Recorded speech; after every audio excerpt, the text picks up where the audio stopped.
Hi hello friends, welcome to my channel. Friends, ఈరోజు సీరియల్లో ఏం జరిగిందో తెలుసుకుందామా? ఇక స్టోరీలోకి వెళ్ళినట్లయితే ఇక శ్రేయకైతే శ్రీమంతం ఏర్పాట్లయితే చేస్తారు. ఇక శ్రేయకి శ్రీమంతం ఏర్పాట్లు చేసి ఇక శ్రేయకైతే అందరూ ఒడి నింపుతూ ఉంటారు. ఇక అందరూ ఒడి నింపుతూ ఉన్న సమయంలో వెంటనే ఇక పల్లవి అయితే మీనాక్షిని కూడా ఇక ఏదో ఒకటి చెప్పి శ్రీయకి ఒడి నింపేలా చేస్తుంది. ఇక అప్పుడే ప్రణతి అయితే శ్రేయకి ఒడి నింపడానికి వెళ్తుంది.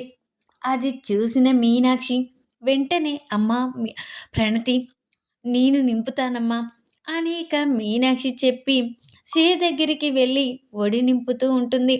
అప్పుడే ఇక పల్లవి పెట్టిన మనుషులు, ఏంటమ్మా నువ్వు నింపడానికి అసలు ఎలా హక్కుంటుంది? అయినా నీకు భర్త ఎవరో తెలీదు, అవని కంటే తండ్రి ఎవరో తెలీదు, కానీ తనకు భర్త ఉన్నాడు, కానీ నీకు భర్త ఎవరో తెలీదు. అలాంటిది పండంటి బిడ్డను కనే అమ్మాయికి ఒడి నింపడం ఏంటి? నీలాంటి వాళ్ళు ఒడి నింపకూడదమ్మా అని ఇక అంటూ ఉంటారు. అప్పుడే ఇక చెప్పమ్మా పార్వతి గారు, మీకు కూడా తెలీదా ఇలాంటి వాళ్ళు ఒడి నింపకూడదని అని ఇక అంటూ ఉంటారు. అప్పుడే ఇక పార్వతి అయితే, నిజంగానే నువ్వు ఒడి నింపడం ఏంటి? అయినా నీకు భర్త ఎవరో తెలీదు, నా కొడలికి ఒడి నింపడం ఏంటి నువ్వు అని ఇక పార్వతి కూడా అంటూ ఉంటుంది. అప్పుడే ఇక పల్లవి కూడా, అవును మీరు పెద్దవారైనారు, అయినా మీకు తెలీదా మీరు ఒడి నింపకూడదని? ఇక మీకు భర్త ఎవరో తెలీదు, తెలియకుండా ఒకరి జీవితం బాగుండాలని ఎలా కోరుకుంటారు? మీ జీవితమే బాగోలేదు, అలాంటిది ఇక శ్రేయ విషయంలో మీరు ఇలా చేయడం తప్పండి, అయినా మీరు పెద్దవాళ్ళు తెలుసుకోవాలి అని ఇక అంటూ పల్లవి కూడా అంటూ ఉంటుంది. ఇక మీనాక్షి మాత్రం అందరి ముందు చాలా బాధపడుతూ ఉంటుంది. అది చూసిన అవని వెంటనే, అమ్మ నువ్వు గదిలోకి వెళ్ళు అని ఇక అవని అయితే మీనాక్షిని వెళ్ళమని చెప్తుంది. అప్పుడే మీనాక్షి గదిలోకి అయితే వెళ్ళి ఏడుస్తూ ఉంటుంది. అది విన్న వెంటనే రాజేంద్ర ప్రసాద్లో చలనం వస్తుంది. ఇక రాజేంద్ర ప్రసాద్ అయితే శ్రేయ దగ్గరికి వెళ్తాడు. అప్పుడే ఇక పల్లవిని చూసి చాలా కోపంతో రగిలిపోతూ ఉంటాడు. అప్పుడే ఇక కదలికలు మొదలవుతూ ఉంటాయి. అది చూసిన రాజేంద్ర ఫ్యామిలీ మొత్తం చాలా సంతోషపడుతూ ఉంటారు. అప్పుడే ఇక రాజేంద్ర ప్రసాద్ లేచి నిలబడతాడు. అది చూసిన అవని చాలా సంతోషపడుతూ ఉంటుంది. ఇక అందరూ నానా నానా అని అంటూ ఉంటారు. అప్పుడే ఇక పార్వతి కూడా చాలా సంతోషపడుతూ ఉంటుంది. అప్పుడే రాజేంద్ర ప్రసాద్ నడుచుకుంటూ నేరుగా వెళ్ళి పల్లవి చెంప పలగొడతాడు. అప్పుడే ఇక పల్లవి చెంప పలగొట్టిన అందరూ ఒకసారి షాక్ అయిపోతారు. ఇదేంటి నాన్న పల్లవి చెంప ఎందుకు పలగొట్టారు అంటే అవని వదిన వాళ్ళ అమ్మని తిట్టాడనే అనుకుంటా అని ఇక రాజేంద్ర ప్రసాద్కి గతం గుర్తుకు వచ్చిందని అందరూ చాలా సంతోషపడుతూ ఉంటారు. ఇక పల్లవి మాత్రం ఇక వాళ్ళ మామయ్యపై సీరియస్ అవుతూ ఉండగా, అమ్మ పల్లవి నువ్వు వదిలిపెట్టు, మీ మామయ్య గారు ఇప్పుడు కోలుకుంటున్నారు అని పార్వతి చెప్తుంది. ఇక పల్లవి మాత్రం చాలా కోపంతో ఇక అమ్మని ఎలాగైనా ఈ రాజేంద్ర ప్రసాద్ని తిట్టేలా చేయాలి, నా గురించి బయట పెట్టకుండా ఏ విధంగా చేయాలో అర్థం కావడం లేదు అని ఇక పల్లవి అయితే వెంటనే రాజేశ్వరికి ఫోన్ చేస్తుంది. అప్పుడే రాజేశ్వరి, అమ్మ నన్ను ఈ ఇంట్లో ఒక మనిషిలా కూడా చూడడం లేదు, కోడలిగానే కాదు ఒక మనిషిలా చూడడం లేదు. ఇక అందరూ సంతోషంగా ఉన్నారు. ఆ సమయంలో ఇక అందరూ నన్ను బాధపడేలా చేశారు. మామయ్య గారికి గతం మర్చిపోయారు కదా, ఆ గతం గుర్తుకొచ్చిందో లేదో తెలీదు, కానీ మామయ్య గారు అందరి ముందు నా చెంపపై కొట్టాడు. ఇక మీనాక్షి ఒడి నింపకూడదని అని మాట్లాడడంతో నాపైకే చేయలేపాడు మామయ్య గారు, కానీ నోటి నుంచి మాట రావడం లేదు. కావాలని నన్ను ఈ కుటుంబం బాధ పెట్టాలని చూస్తుంది. ప్రతిసారి నన్ను ఏదో ఒకటి ఇక అంటూనే ఉన్నారు, బాధ పెడుతూనే ఉన్నారు. అయినా నా తండ్రిని జైలుకు పంపించింది అవని, ఇప్పుడు నా తల్లిని కూడా నాకు దూరం చేశారు, నేను ఒంటరిదాన్ని అయిపోయాను, ఈ ఇంట్లో నుంచి నన్ను బయటికి గెంటేశారు అని ఇక ఏడుస్తూ నటిస్తూ ఉంటుంది పల్లవి అయితే. ఆ మాటలు విన్న రాజేశ్వరి, ఏంటే నువ్వు చెప్పేది అని అంటూ ఉంటుంది. అవునమ్మా ఈ ఇంట్లో అసలు నన్ను మనిషిలా కూడా చూడడం లేదు అని ఇక నువ్వు వెంటనే రావాలమ్మా, నేను నీతో వచ్చేస్తాను అని పల్లవి అంటూ ఉంటుంది. అప్పుడే రాజేశ్వరి, ఏ విధంగా నిన్ను తిడతారో నేను చూసుకుంటాను, ఇప్పుడే వస్తాను అని ఇక రాజేశ్వరి అయితే రాజేంద్ర ప్రసాద్ ఇంటికైతే వస్తుంది. అప్పుడే ఇక, ఏంటదినా, ఏం చేస్తున్నారు మీరు? నా కూతుర్ని ఒక మనిషి లెక్కలు కూడా చూడడం లేదా? ఎటుగుడి నా భర్తని జైలుకు పంపించారు, ఇప్పుడు నా కూతుర్ని కూడా బయటికి గెంటాలని చూస్తున్నారా? ప్రతిసారి నా కూతుర్ని అన్నయ్య కొట్టడం ఏంటి? నాకేమీ అర్థం కావడం. అయినా అన్నయ్య ఆరోగ్యం బాగోలేదని అనుకుంటున్నాము, కానీ అన్నయ్య ఈ ఫంక్షన్లో అందరి ముందు నా కూతుర్ని కొట్టడం ఏంటి? నా కూతురు ఇంతమందిలో అవమానపడింది అని ఇక మీరు కావాలనే మా కుటుంబంపై పగ తీర్చుకుంటున్నారు. మా ఆయనని జైలుకు పంపించారు, ఇప్పుడు నా కూతుర్ని కూడా ఇంట్లో నుంచి బయటికి గెంటేయాలని చూస్తున్నారు. మీ అందరి పొత్తుల నేను చచ్చిపోతాను. నా కూతురు విషయంలో, నా భర్త విషయంలో మీరు నాకు ద్రోహం చేస్తున్నారు అని ఇక రాజేశ్వరి అయితే పాయిజన్ బాటిల్ పట్టుకొని బెదిరిస్తూ ఉంటుంది. అప్పుడే రాజేంద్ర ప్రసాద్ వెంటనే లేచి రాజేశ్వరి చెంప పలగొడతాడు. ఏంటి, ఏం చేస్తున్నావు నువ్వు అని అంటూ ఉంటాడు. అప్పుడే పార్వతి, ఏమండి మీకు గతం గుర్తుకొచ్చింది అని అంటూ ఉంటుంది. అప్పుడే ఇక వెంటనే, అనయ్య నువ్వు గతాన్ని మర్చిపోయావు, ఆరోగ్యం బాగోలేదని అనుకుంటున్నాను, కానీ నువ్వు మమ్మల్ని బాధ పెట్టాలని చూస్తున్నావని అనుకోలేదు. ఎందుకనయ్యా నా కూతుర్ని కొట్టావు, ఇప్పుడు నన్ను కూడా అడిగినందుకు కొడతావా అని ఇక రాజేశ్వరి అంటూ ఉంటుంది. అప్పుడే ఇక రాజేంద్ర ప్రసాద్ అయితే, కొట్టడం కాదు, చంపేస్తాను నీ కూతుర్ని అని అనగానే అందరూ షాక్ అయిపోతారు. ఏంటండి, ఏం మాట్లాడుతున్నారు?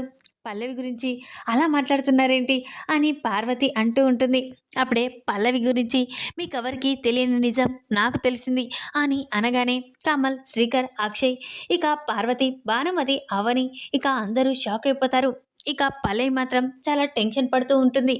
ఇదేంటి, ఈ ముసలుడికి గతం గుర్తుకొచ్చిందనుకుంటా, ఇప్పుడు నేనేం చేయాలి? నా గురించి బయట ఖచ్చితంగా పెడతాడు అని పల్లవి చాలా టెన్షన్ పడుతూ ఉంటుంది. అప్పుడే ఇక, ఏంటన్నయ్య నా కూతురు చేసిన తప్పేంటి అని ఇక అంటూ ఉంటుంది.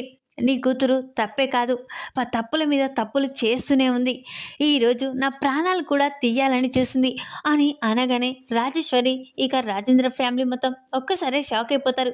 ఏంటన్నయ్య, చూస్తూ ఉంటే నా కూతుర్ని నిందితురాలని చేస్తున్నారు అని ఇక అంటూ ఉంటుంది. నీ కూతురు నిందితురాలే, ఇక ఈరోజు నేను ఈ పరిస్థితికి వచ్చానంటే కారణం నీ కూతురు. ఆ రోజు నన్ను ఫామ్ హౌస్లో టెర్రస్ పై నుంచి తోసేసింది ఎవరో కాదు, నీ కూతురే అని చెప్పగానే రాజేశ్వరి ఒక్కసారి షాక్ అయిపోతుంది. ఏంటన్నయ్య, నా కూతురు నిన్ను చంపాలని చూడడం ఏంటి అని అనగానే, అవునమ్మా, నిజం చెప్తున్నాను, నీ కూతురు నువ్వు అనుకుంటున్నంత మంచిదేమి కాదు, అన్ని తండ్రి పోలికలొచ్చాయి. ఆ తండ్రి ఎంత మోసగాడో ఇప్పుడు కూతురు కూడా అంతే మోసగాలు, ఇక చంపేయడానికి కూడా వెనుకాడదు అని చెప్పగానే రాజేశ్వరి ఒక్కసారి షాక్ అయిపోతుంది. అనయ్య, మా వాళ్ళ గురించి నువ్వు తప్పుగా మాట్లాడుతున్నావు అని రాజేశ్వరి అంటూ ఉంటుంది. అప్పుడే ఇక, లేదమ్మా, నువ్వు నా చెల్లివి, నీకు అబద్ధం చెప్పడం నాకు రాదు, నేను నిజం చెప్తున్నాను. ఆ రోజు పల్లవి నన్ను చంపాలని చూసింది, ఆ రోజే కాదు, ఇక ఈరోజు కూడా జ్యూస్లో పాయిజన్ కలిపి నన్ను చంపాలని చేసింది. నేను గతం మర్చిపోయినట్లు నటించాను. ఎలాగైతే పల్లవి నన్ను చంపాలని చూసిందో అందరి ముందు బయట పెట్టాలని నేను గతాన్ని మర్చిపోయినట్లు నాటకమాడాను. కానీ నాకు గతం గుర్తుకుందమ్మా. నీ కూతురు పల్లవి నా ముందే జ్యూస్లో పాయిజన్ కలిపింది. ఆ జ్యూస్ని కమల్ తాగబోయాడు. కమల్ కాంచి ఆ జ్యూస్ గ్లాస్ పలకొట్టింది, నన్ను చంపాలని చేసింది అని అనగానే అప్పుడే కమల్ షాక్ అయిపోతాడు. అవును, పల్లవి నేను తాగే జ్యూస్ గ్లాస్ పడేసింది అంటే ఆ జ్యూస్లో పాయిజన్ కలిపి నాన్నని చంపాలని చూసిందా అని ఇక కమల్ అంటూ ఉంటాడు. అప్పుడే ఇక, అవునరా, నీ భార్య మామూలుది కాదు, ఎవరినైనా చంపేయగలదు. ఇక తన తండ్రి గురించి నిజాన్ని ఎక్కడ బయట పెడతానో అని ఇక నన్ను చంపడానికి కూడా వెనకాలేదు అని అనగానే అప్పుడే రాజేశ్వరి షాక్ అయిపోతుంది. ఏంటన్నయ్య, ఏం మాట్లాడుతున్నావు? తన తండ్రి గురించి నిజమేంటి అని అంటూ ఉంటుంది. నీకు తెలీదమ్మా, అసలు ఈ చక్రధర్ నిజస్వరూపం మొత్తం నీకు తెలీదు. వాడు ఎలాంటి వాడో నీకు తెలీదమ్మా.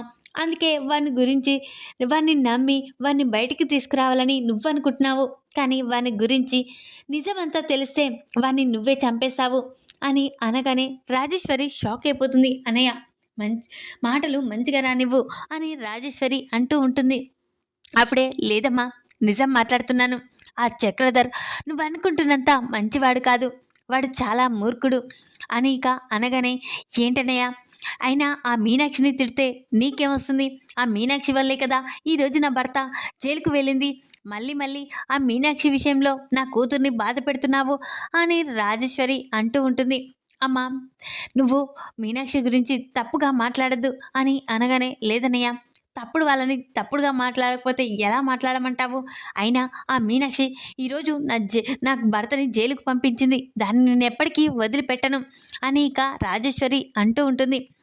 ఇక మీనాక్షి గురించి ఇంకా ఇంకా తప్పులు మాట్లాడి నాకు కోపం తెప్పించకమ్మా అని అంటూ ఉంటాడు రాజేంద్ర ప్రసాద్ అయితే.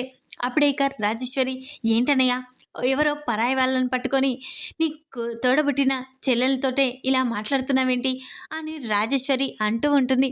అప్పుడే ఇక తను ఎవరో కాదమ్మా, ఇక ఆ చక్రధర్ మొదటి భార్య ఆ మీనాక్షి భర్త ఎవరో కాదు, నీ నీ భర్త చక్రధరే అని చెప్పగానే రాజేశ్వరి ఒక్కసారే షాక్ అయిపోతుంది.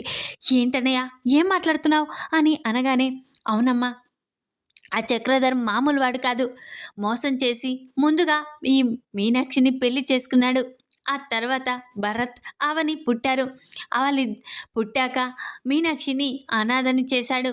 వాళ్ళని అనాథలను చేసి రోడ్డు పాలు చేసి ఇక నిన్ను ప్రేమించినట్లు నటించి ఇక ఆస్తి కోసం నిన్ను కూడా పెళ్లి చేసుకున్నాడు.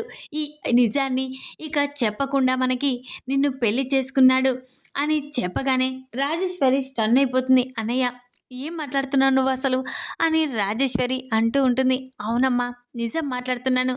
ఆ చక్రధర్ మొదటి భార్యే, నువ్వు భర్త ఎవరో తెలీదు అని చాలాసార్లు మీనాక్షిని అవమానించావు కదా, ఆ మీనాక్షి ఎవరో కాదు, నీ భర్త మొదటి భార్య. ఇక ఎక్కడ నిజం చెప్తుందో అని ఇక తన భర్త అన్న నిజాన్ని ఎవరికైనా చెప్తుందేమోనని మీనాక్షిని చంపాలని కూడా చూశాడు. అంత మూర్ఖుడు నీ భర్త అని ఇక అనగానే, ఏంటన్నయ్య, నువ్వు మాట్లాడేది ఏమీ అర్థం కావడం లేదు అని అనగానే, అవునమ్మా, నేను చెప్పేది నిజం. నాకు ఈ మధ్య మీనాక్షి చక్రధర్ భార్య అని తెలిసింది. ఈ నిజాన్ని పార్టీ అరేంజ్ చేసి అందరి ముందు ఇక తెలియజేయాలని అనుకున్నాను.